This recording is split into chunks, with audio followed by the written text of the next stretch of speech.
All right, everybody. Hello, and welcome to the movie Mecca, you hairy bitches. I am His Holiness King Simp of Shout Mountain, and I am here today to bless you with some wisdom as I drink this hazy New England IPA called Ice Storm. My Vinegar Syndrome package finally fucking shipped from Subscriber Week. I'm one of those scumbags that doesn't subscribe to Vinegar Syndrome, so as far as they're concerned, I'm just the scum of the earth. Whatever, they'll ship me last, which it feels like they did. But in a few short days, I will have my copy of Iced in my grubby little hands, and then immediately down my pants, and I'll be drinking this Ice Storm while watching fucking Iced. So I'm pumped, and I'm pre-gaming tonight, you motherfuckers. So I'm gonna shout it at you about some shit. No pun intended that I'm shouting. You'll see what I mean in a second. Okay. As a public service announcement, throughout this video, I will be using the terms shout and scream factory interchangeably, as I'm predominantly discussing Shout Studios as like a whole entity. The points I'm making are not specific to any subunit of Shout Studios. So I'm going to say scream, I'm going to say shout, I'm going to say scream and shout and scream. I'm talking about the same soulless corporate entity. Oh, that's pretty good. Baxter Brewing, this is pretty good, guys. Recently, the preeminent physical media investor, Slipcover Steve, he's basically the Peter Thiel of buying DVDs. The guy's a billionaire. Recently, old Slipcover there released a video in which he accused the community, and by that I mean the physical media, boutique Blu-ray purchasing community, the fans, of shitting on Scream Factory, after which he mounted a feeble defense of that same label. So I have to ask, Slipcover Steve? More like Simp Cover Steve, am I right? No doubt old Simp Cover holds considerable Scream Factory assets, which is an investment that he would like to see grow. He doesn't want his investment to backslide. However, I do have some counterpoints to present to my esteemed colleague, Mr. Simp Cover. Now, I will begin by saying there are some good things about Shout/Scream Factory. Okay, the transfers are solid. I recently watched a Faculty on 4K. I picked that up last month in January, and I sat down something like a week and a half ago to watch it, and it looked good. It looked solid. Not that the Faculty is a particularly beautiful movie visually anyway, but it looked good. I don't have any major complaints about the way the Faculty looked. That was a 4K that felt like money well spent. I will also say, to the credit of Shout Studios, they release a lot of steelbooks.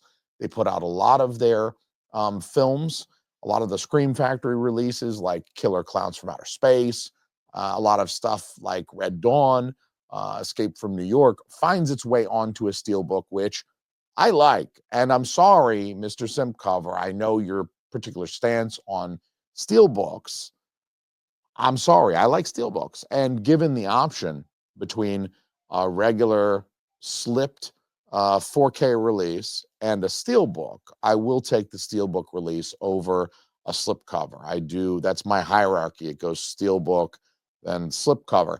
When a steelbook is not available, I will purchase a slipcover, and I will go somewhat out of my way to purchase a slipcover. So they make slipcovers. That's why Simpcover likes them. I get it. They make steel books. I like that. And I like their 4K transfers. The ones that I've seen recently, I don't have any big beef with. I watched The Burning some months back, and I liked that. I'm looking over at my shelf to see like what other 4Ks have I watched of theirs recently. Regardless, my daughter and I watched motherfucking Last Unicorn today, the 4K of Last Unicorn this morning. It was a fucking snow day. It snowed in Maine. It shit snow all over us. Canceled school. Me and my two daughters watched The Last Unicorn on 4K today, and that was a Shout Studios release. So I'm not saying that I don't buy them, but as I'm about to enumerate here in a list that I've typed out, there's a lot of shit to bitch about Shout Studios, Scream Factory, Shout Factory, etc.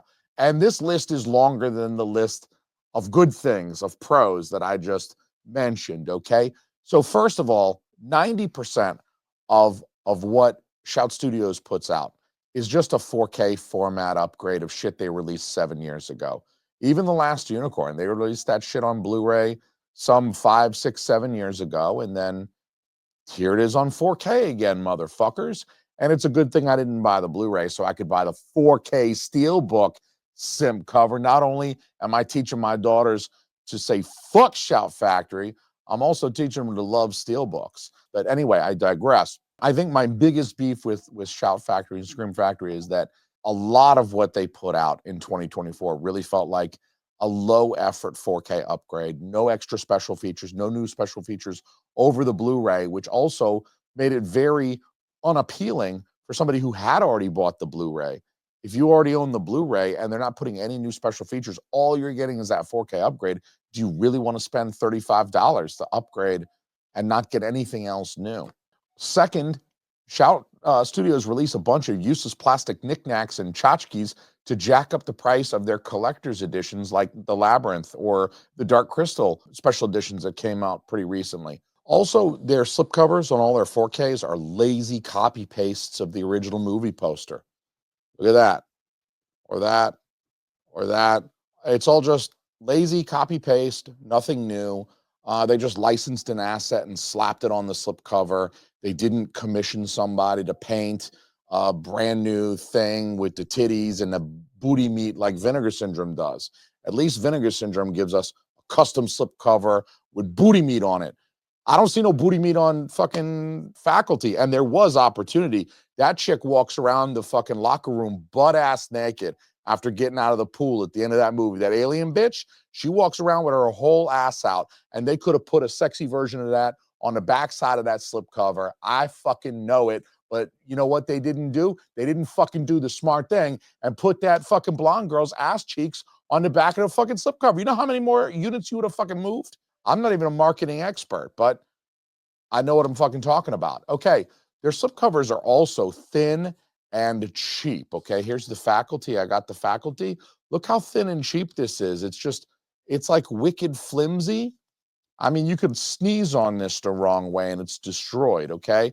They don't use any spot gloss. You know what I'm saying? They don't use any spot gloss on it. You see any spot gloss on that? For once, I'm glad for that fucked up reflection. No spot gloss. You really gonna suck this slipcover's dick?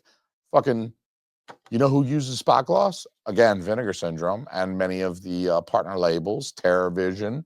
I think Arrow's got spot gloss on a lot of their slipcovers. For some reason, Shout Studios is like, well, we don't need booty or slip gloss. Slip gloss and booty is all you need to fucking put on this fucking thing, on this slipcover. That's all you need to do. And they don't do it for some reason. They don't want you to have fucking booty or spot gloss on a slipcover. They just flimsy little cardboard. Now here's the fucking worst part about these slipcovers. They put a bunch of fucking words on the back. Like I said, that could be blonde girl booty meat, right? Instead, bunch of fucking words. Look, we don't buy movies to read, motherfucker. If I wanted to read, I'd fucking buy books. Instead, I buy movies, okay? I don't look at all those fucking words. Useless to me. And the worst part is that they got these extra holes on his slipcover. You see this? This extra hole.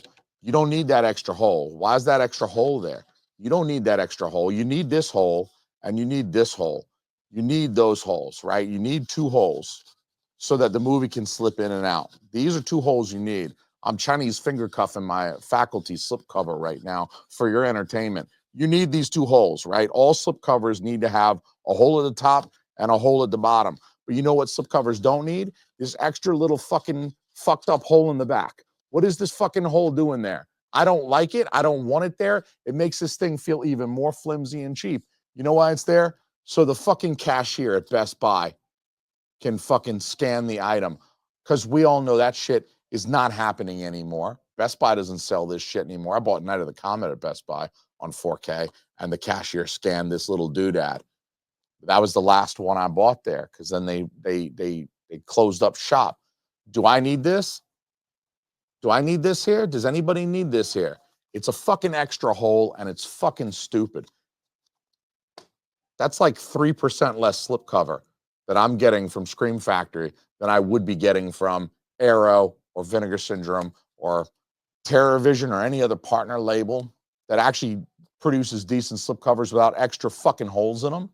All right. Arrow doesn't need that fucking hole in their slipcover. Neither does Severin, Vinegar Syndrome, Fun City Editions, Terror Vision. None of those motherfuckers put extra fucking holes in their slipcovers with fucking little barcode hole. You need a little barcode hole in your fucking slipcover. Fuck that.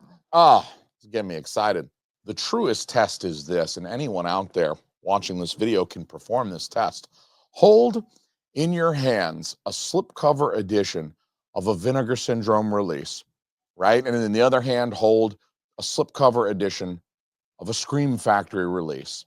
And tell me which one feels cheap and flimsy relative to the other. Which one feels more cheap and flimsy than the other? Then what I want you to do is log into Amazon or the Scream Factory website and spend $190 on the Dark Crystal Deluxe Limited Collector's Edition set and look at the 5 hard enamel pins that come with that.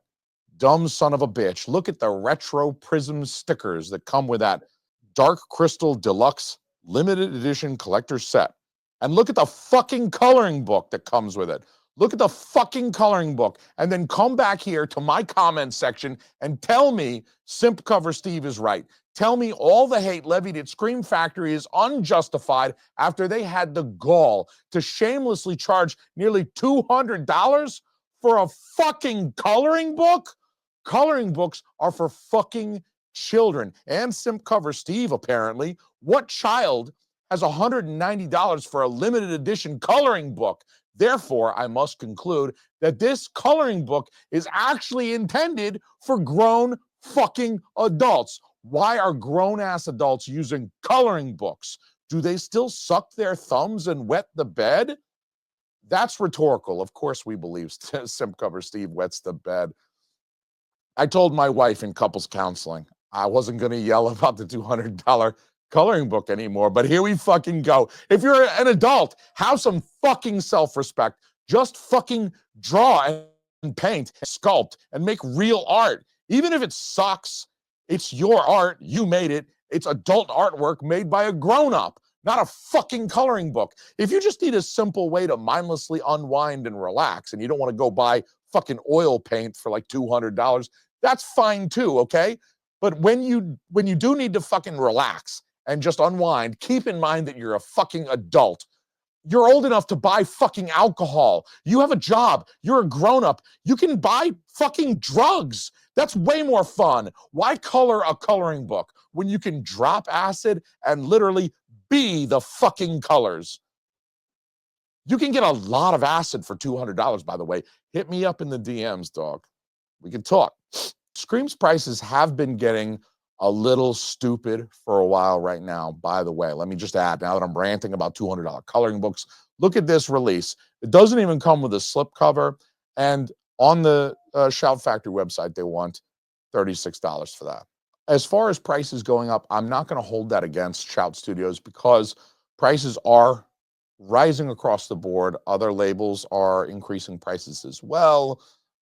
That's something that's just happening as the boutique business becomes more and more popular. Prices are going up, and it really just means that your investment is going to pay off that much more in 3 to 5 years. The demand that we're seeing causing this rise in prices just means that my esteemed colleague, Mr. Slipcover, is going to be a very rich man in 3 to 5 years. He's going to get some massive cash, and he'll finally be able to pay back his grandma. You know what I'm saying? She's been kindly enough to lend him the cash, the seed money, to really start his investment. And I know when he is raking in the billions of dollars with a B, when he's raking all that in, I know he's going to remunerate her, make her whole again, and then some.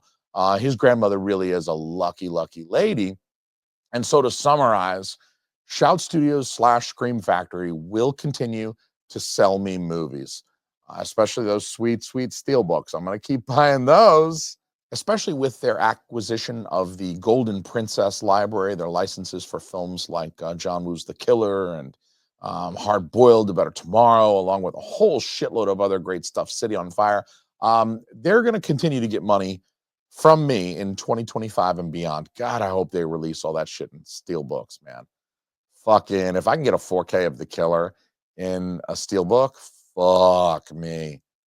I'm gonna fucking kick my wife out. She's gonna have to fucking sleep on the futon, and the fucking Killer 4K steelbook is gonna go right on her pillow. I am gonna rub that shit on my dick before I watch it, 100%. And I would do it on YouTube, except they'll fucking yank my shit so fucking fast.